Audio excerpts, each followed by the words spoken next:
There's one thing that sucks about this monitor, and that is, well, it's just very big. This is the AOC AG493UCX2. It's a long name. I'm just going to call it the Aegon because this is part of the Aegon series from AOC. And to be honest, this is a very impressive monitor with some decent specs, decent performance, and has some good perks to it.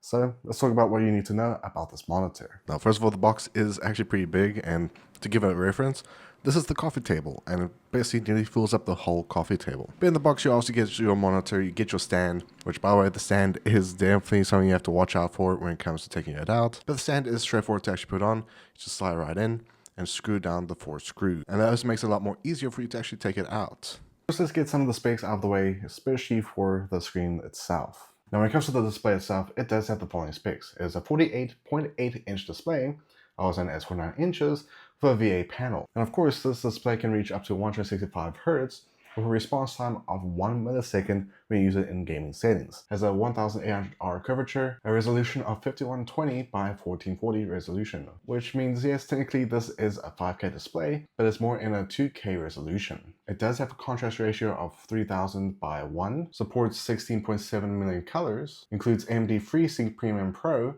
and NVIDIA G-Sync, so you will definitely get some good game performance, and has a few unique features that makes this display actually very useful for a lot of use case scenarios. But now that we got the main display specs out of the way, let's talk about what you can actually get when it comes to the ports, what you can expect when it comes to the stand, and also just build quality.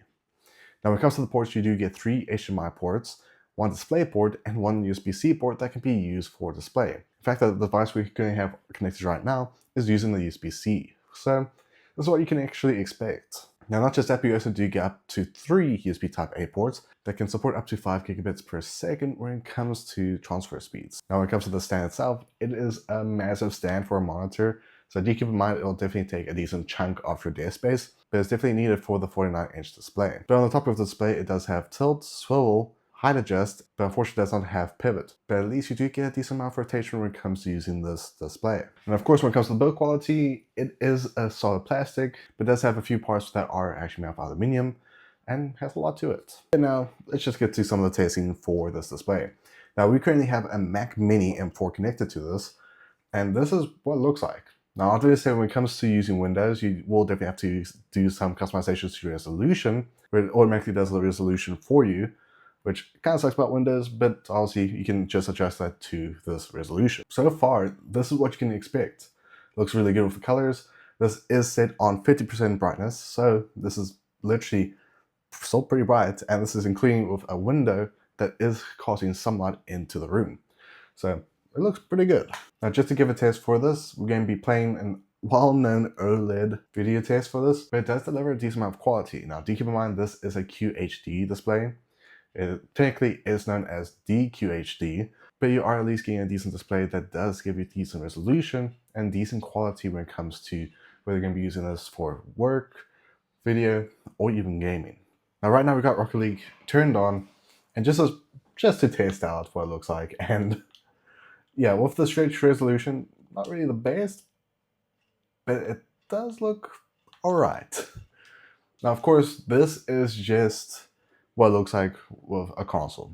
Do keep that in mind, because obviously if you're on a PC, you can customize the resolution to fit better. But I mean, if you technically use this for racing on a console, it could work, but yeah, nah. This is definitely something that I wouldn't really recommend for console gamers, but there is that one feature that we were talking about, and that is the KVM switch. Now, to give you an idea of how that works, you do have an include remote, and there's a button on the top.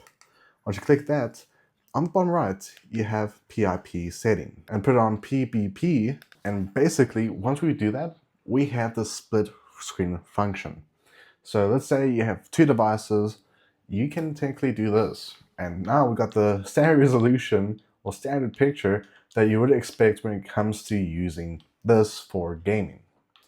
Now, I'll definitely say, if you are going to be doing live streaming, this will be probably the best monitor to go for, because you can have your OBS on your secondary device or your main device on the side and have your gameplay right here. And this is actually what some streamers might actually do, where they have a split function and they just do it like this. This is definitely going to be useful for a lot of streamers. But before we get to the pricing of this, there is definitely something I want to include, is that you do get actually two 5-watt speakers. Now, they're not the best speakers out there. They do sound pretty decent, especially if you just want to have a decent audio quality when it comes to doing some things. So it's not too bad, but to keep in mind they're not the best speakers in the world, even though the price tag for this is pretty hefty. But now it's time for audio test, and this is what it sounds like.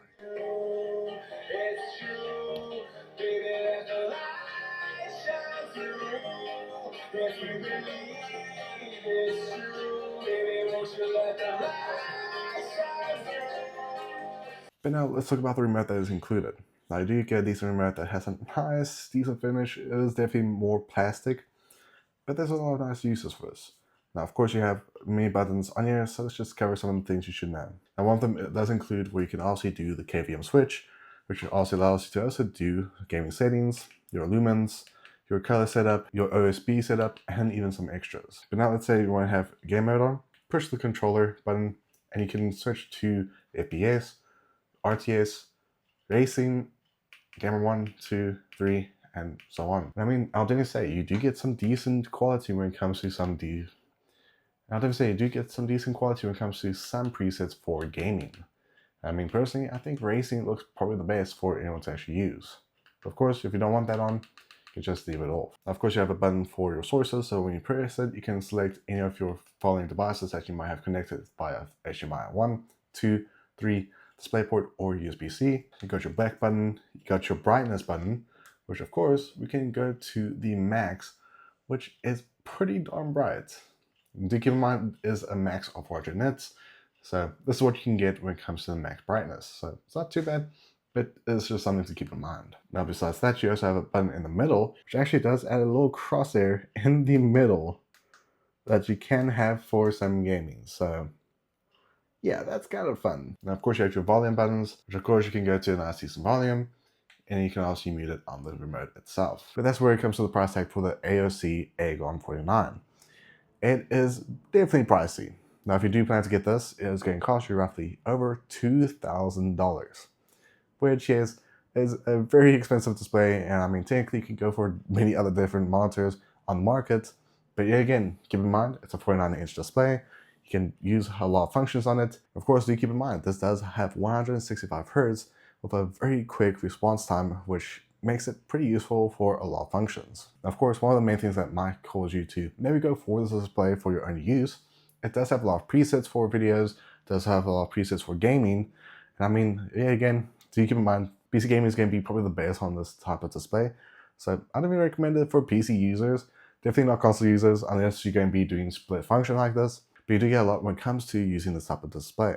But now let's talk about best case scenario for this type of monitor for anyone to actually use, because to be honest, an ultra-wide 49-inch display is definitely a bit too much real estate, but there are a few unique use cases for this type of display.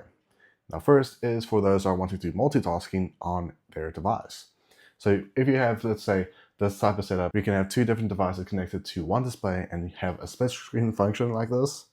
That's going to be very useful for productivity for some users, for streaming, for gaming, and of course, for those who are wanting to multitask on multiple different devices. But another use case scenario is if you have a Windows or Mac OS, you can have multiple windows open and you can see them in a decent resolution without having issues when it comes to doing some productivity. So if you do coding, you can basically have your coding on the left side. You can have, let's say, your cheat sheet if you're wanting to have it on the right side. You can actually use this for a lot of things. But let's just say you want to use this for one specific reason, which is maybe sim racing. This is going to be probably one of the best ways to really get into sim racing, especially if you're wanting to use this for a sim rig.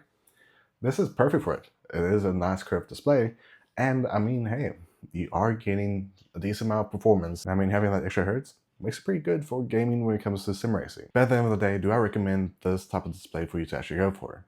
Now, keep in mind, it's very pricey. It's definitely a very overkill type of display to go for. But if you are wanting to have more real estate when it comes to doing some work, or if you're wanting to have the KVM mode, it has a lot to offer.